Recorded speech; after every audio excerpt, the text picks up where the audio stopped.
Number 8. You must drink 8 glasses of water a day.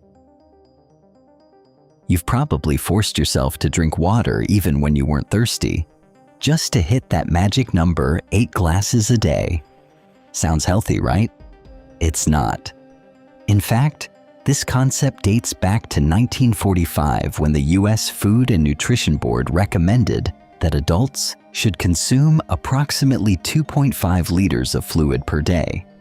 However, this is where people overlook the fact that most of that fluid is already provided by food and other beverages.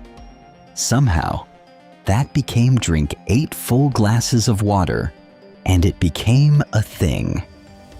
However, contemporary studies have discovered no actual evidence of this very rule. Your body is much smarter than that. It already controls hydration by thirst. And this is where it becomes serious.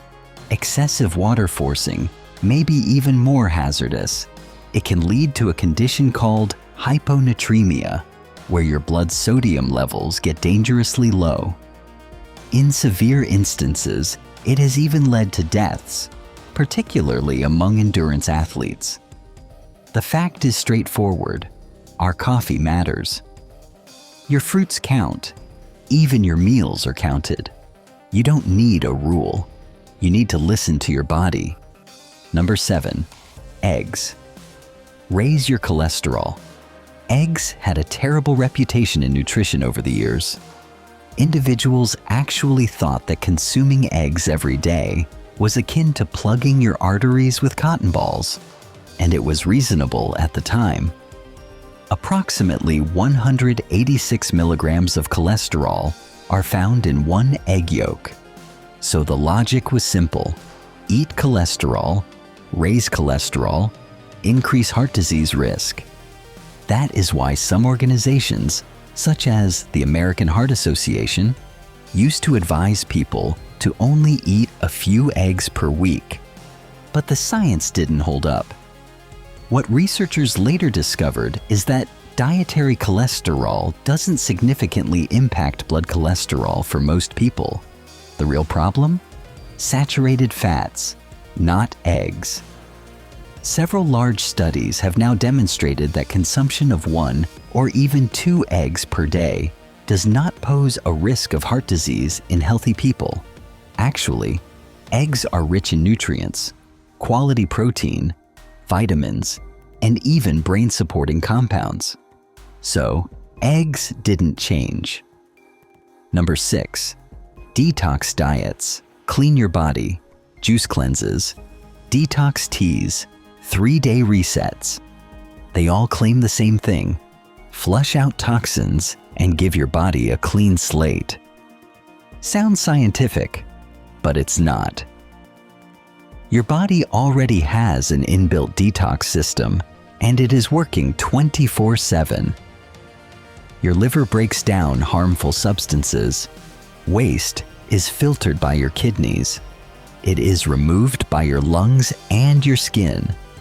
You do not need a special drink to get something that is already functioning well to work. When scientists literally examined detox diets, they discovered no concrete evidence that the products eliminate toxins or enhance health. Why then do people feel better after doing them? Because they're basically starving themselves. The bulk of the weight loss is not toxins, but water and muscle leaving your body. And in other instances, these cleanses may even be harmful. Some detox diets put undue strain on your kidneys or are deficient in nutrients that your body requires to operate effectively. It's not cleansing. It's just clever marketing. Your body doesn't need a reset button. It only requires good nutrition and regularity. Number 5. Vaccines make you sick. This is among the most perilous myths that are still in circulation. The notion that vaccines cause illness or cause severe diseases began in 1998 when Andrew Wakefield published a study that suggested a connection between vaccines and autism. It sounded scary.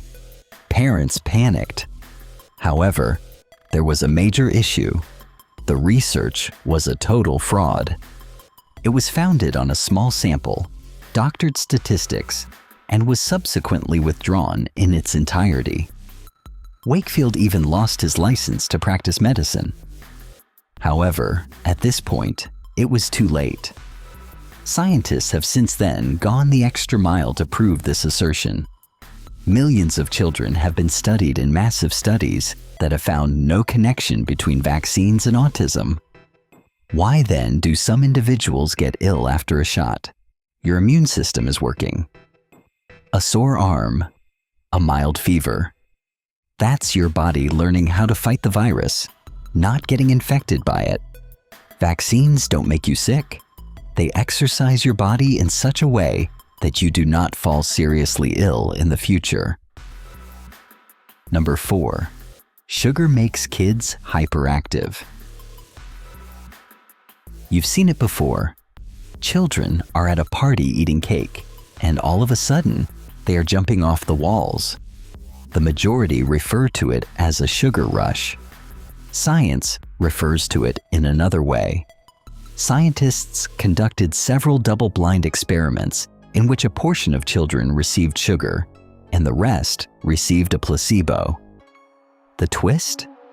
Parents were informed that their children had sugar either way. And what do you think happened? Even when their children had not consumed any sugar whatsoever, parents continued to report hyperactive behavior. This is referred to as expectation bias. You anticipate chaos, and you perceive chaos. It is not the sugar that makes kids go crazy at parties. It's the environment. They're excited. They're around friends. Games and stimulation are all around. That energy doesn't come from glucose. It comes from the moment. When we accuse sugar, we overlook the true reasons, such as sleep deprivation, overstimulation, or even normal childhood behavior. Kids aren't powered by sugar. They are driven by enthusiasm. Number 3. Being cold gives you a cold. Don't go outside with wet hair. You'll catch a cold.